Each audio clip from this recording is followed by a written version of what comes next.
इस मूवी के स्टार्ट में हम तीन साइंटिस्ट को बीच पर जाते हुए देखते हैं, जिनमें से एक आदमी स्टीवन हमें डेड जायंट के बारे में ये स्टोरी सुनाएगा। असल में इस समंदर में एक दिन पहले एक काफी बड़ा तूफान आया था, जिसकी वजह से एक डेड जायंट बीच पर आ गया था। उस डेड जायंट को देखकर फिशरमैन काफी हैरान थे और इसीलिए उस बारे में पुलिस को इन्फॉर्म भी करते हैं, लेकिन कोई भी उनकी बात पर यकीन नहीं करता। लेकिन जैसे जैसे लोग बीच को विजिट करते हैं तो उनके पास सुनाने के लिए सिर्फ जायंट की कहानियां थी। और अब साइंटिस्ट खुद बीच को विजिट करने का डिसाइड करते हैं, जहाँ वो खुद उस जायंट को अपनी आंखों के सामने देख रहे थे, जिसके बारे में वो काफी बार सुन चुके थे। उस जायंट को देखने के लिए बहुत सारे लोग आए हुए थे वहाँ पर, लेकिन कोई भी उसे टच नहीं कर रहा था क्योंकि सारे उससे डर रहे थे। अब यहाँ पर स्टीवन और उसके आदमी अंदाजा लगाते हैं कि शायद उसका वेट 80 टन के करीब होगा। स्टीवन उनसे कहता है कि जायंट के बारे में मैंने ये सुना है कि इनकी एज का अंदाजा लगाना बहुत मुश्किल है, पर स्टीवन उसके नोज और लिप्स को देखते हुए कहता है कि ये एक यंग जायंट था। वो तीनों साइंटिस्ट उस जायंट की बॉडी के आसपास खड़े होकर उस पर रिसर्च कर रहे थे। स्टीवन इस दौरान उसके हाथ के पास जाता है, जो कि तालाब की लुक दे रहा था, यानी उसका हाथ इतना बड़ा था कि पानी जमा होने के बाद वो एक तालाब बन गया था, जिसमें छोटी छोटी मछलियां तैर रही होती हैं। स्टीवन का कहना था कि इस जायंट की साइज से भी ज्यादा हैरान कर देने वाली बात तो ये है कि ये जायंट अभी तक एग्जिस्ट करते हैं। और वो बीच पर खड़े हुए लोगों को जायंट से कंपेयर करते हुए कहता है कि ये तो जायंट की छोटी छोटी अनकम्प्लीट कॉपीज हैं। अभी स्टीवन उसे देखकर हैरान हो ही रहा था कि तभी उसकी एक कुलीग उस जायंट की बॉडी पर चढ़ जाती है और वहाँ मौजूद वो सब लोगों को बताती है कि ये बिल्कुल सेफ है। तब ये सुनकर वो सब लोग जल्दी से उस जायंट की बॉडी पर चढ़ जाते हैं और ऐसा करके वो लोग काफी खुश हो रहे थे। कोई उस जायंट की बॉडी पर जंप कर रहा था तो कोई खेल रहा था, लेकिन स्टीवन ना तो उसे टच करता है और ना ही उस पर चढ़ता है। दूसरी तरफ उसकी कुलीग उस जायंट के बारे में नोट्स बना रहे थे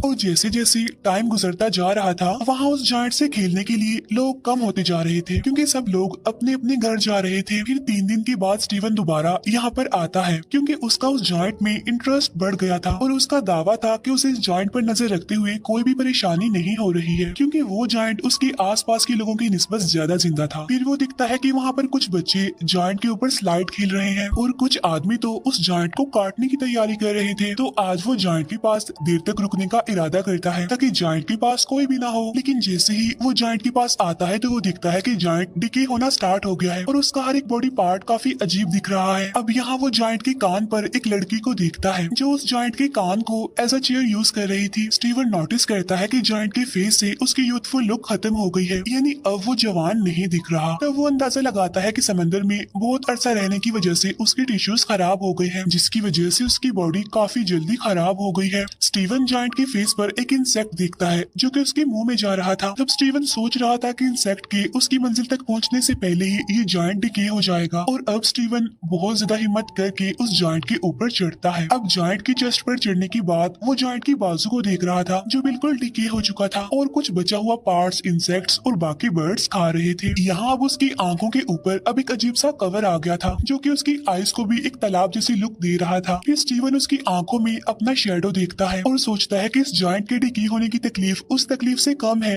जो उसे तन्हाई ने दी है। इसके बाद वो यहाँ से चला जाता है। फिर नेक्स्ट टाइम जब स्टीवन उस जायंट के पास जाता है तो दिखता है कि उसकी आर्म्स और लेग्स डिके हो चुके हैं और अब वो उसकी बॉडी को गौर से देख रहा था, जहाँ पर जायंट की बॉडी की इंसल्ट की जा रही थी और इंसल्ट करने वाले कोई और नहीं बल्कि इंसान ही थे। अब हालांकि ये जायंट भी तो इंसान की तरह का ही एक क्रिएचर था। फिर नेक्स्ट डे स्टीवन जब दोबारा से उस जायंट के पास आता है तो वो देखता है कि उस जायंट का तो सर भी उतार दिया गया है और बर्ड्स और इंसेक्ट्स उस जायंट को खा रहे हैं। अब सर के बगैर उसकी बॉडी इंसानों जैसी बिल्कुल भी नहीं लग रही थी। अब इसी के साथ ही स्टीवन और इस डेड बॉडी का रिलेशन भी कम हो रहा था जो कि इस डेड बॉडी ने बनाया था। फिर इसके बाद वो काफी दिनों तक बीच पर नहीं आता। फिर काफी हफ्तों बाद जब वो बीच पर आता है तो ये देखकर वो काफी हैरान हो जाता है कि अब उसके पास कोई भी ऐसी चीज बाकी नहीं रही जिसकी वजह से वो इंसान लगे और वहाँ पर जो बाकी रह गया था वो उस इंसान का डिकेट गट था और अब उन सब लोगों का उस जायंट पर से इंटरेस्ट खत्म हो गया था। अब इवन काफी महीने गुजर जाते हैं और लोग तो अब जायंट की एंट्री को भी भूल जाते हैं और जायंट की बॉडी के अलग अलग पार्ट्स और बोन्स जगह जगह पर एज अ डेकोरेशन देखने को मिलते हैं। फिर एक दिन साइकिलिंग करते हुए स्टीवन उस जायंट का स्कल एक खाली मैदान में देखता है। उसका ख्याल था कि अगर वो इस सिटी को गौर से देखेगा तो उसकी नोज और एयर्स की बोन्स भी मिल जाएंगी, क्योंकि स्टीवन के मुताबिक जायंट की हड्डियों से बनी ये डेकोरेशन ज्यादा अच्छी है उन यादों से जो स्टीवन के दिमाग में है। अब यहाँ पर उस जायंट के कुछ बॉडी पार्ट्स को सर्कस में भी रखा गया था और अब साइंटिस्ट का कहना था कि जिसने भी उस जायंट को देखा है वो उसे मॉन्स्टर ही समझते थे जो कि मर चुका था, लेकिन वो जायंट उसके लिए आज भी जिंदा था और वो अक्सर अपने ड्रीम में देखता है कि जायंट उसके शहर से गुजर रहा है और अब वो वापिस इस समंदर में जाने के लिए जगह जगह से अपनी बॉडी के टुकड़े उठा रहा है। अब ये मूवी हमें एक डीप मैसेज देती है कि कैसे एक इंसान इस दुनिया में आता है, कैसे लोगों की जिंदगियों पर असर छोड़ता है। वो लोगों से सीखता है, उन्हें सिखाता है,